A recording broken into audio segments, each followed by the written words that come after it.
From Inc.com, this is the Inc. Productivity Tip. Expert opinions, valuable insight, and helpful advice from today's top business coaches, thought leaders, and entrepreneurs. Let's talk about your employees. Some of them may not be happy, and that may be a direct result of what you're doing in the workplace. On today's episode, we'll talk about a bad choice you may have already made, and we'll also talk about a decision that seems to be permeating offices all over the world and how that's affecting your employees. So, it's a familiar rhythm. Just like many employees around the world, they go through a detailed interview process, taking weeks to find the perfect match through vetting and being vetted. Once they accept that offer, there's a sense of hope and anticipation as they meet their new boss and colleagues. Then the honeymoon phase wears off, and something almost expectantly happens at every job. The manager does something, or doesn't do something, that makes the new employee question their integrity and whether they really give a damn about people. If you're that new employee with hopes for a bright future, you start to doubt and wonder if this is really the same company or manager you initially signed on with. From there, things spiral downward as you finally realize you're working for a person or a group of people who have no idea how to lead you or others. Now, I'll leave the rest of that story for you to finish since it's very personal for many. The outcome could go in several different directions. One is to simply quit. Former Gallup CEO Jim Clifton said that the single biggest decision you make in your job, bigger than all the rest, is whom you name manager. When you name the wrong person manager, nothing fixes that bad decision. Not compensation, not benefits, nothing. Employees across all job types, levels, and industries are ready to leave if their boss fails to fulfill their responsibilities. Honestly, this is a commendable choice to prevent the health hazards associated with working under a toxic manager. Most of the main reasons people leave boil down to issues like employees feeling that their companies prioritize profits or revenue over how people are treated. Or they leave or consider leaving their jobs when they dislike their direct supervisors.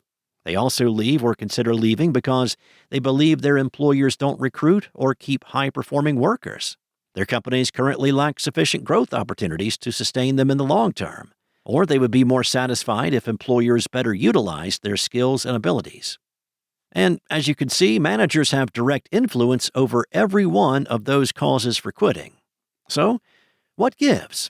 Well, the reason why people quit really boils down to 4 words. People are not valued.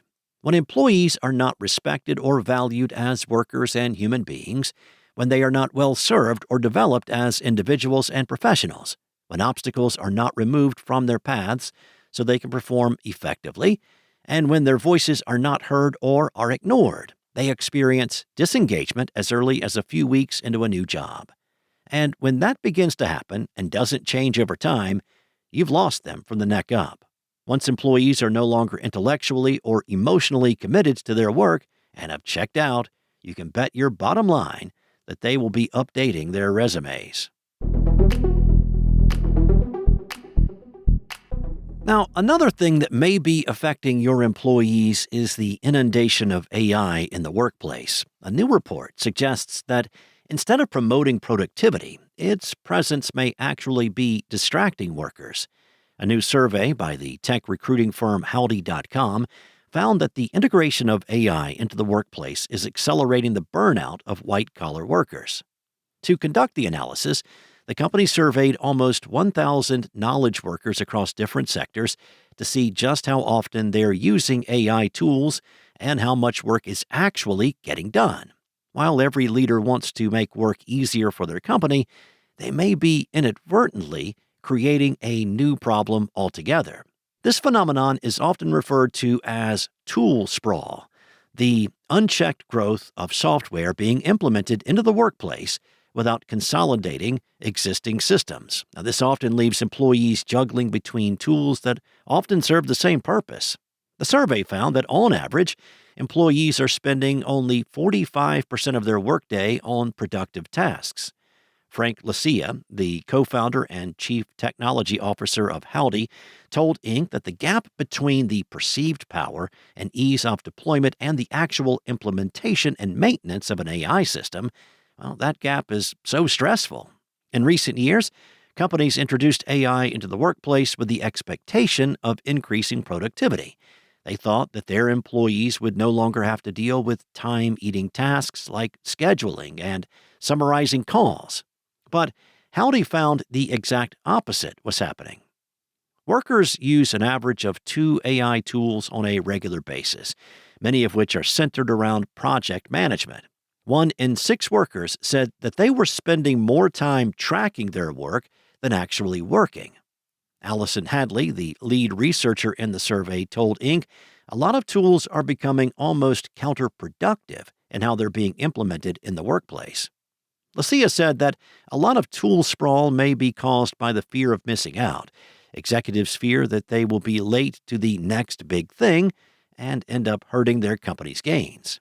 However, this instinct to hop on the newest AI software is actually harming employees. The survey found that 38% of workers said they suffer from tool sprawl. The numbers were even worse when companies had an AI mandate. At such businesses, 44% said they were not happy with the results. One of the more concerning results showed that burnout is increasing alongside rates of tool sprawl.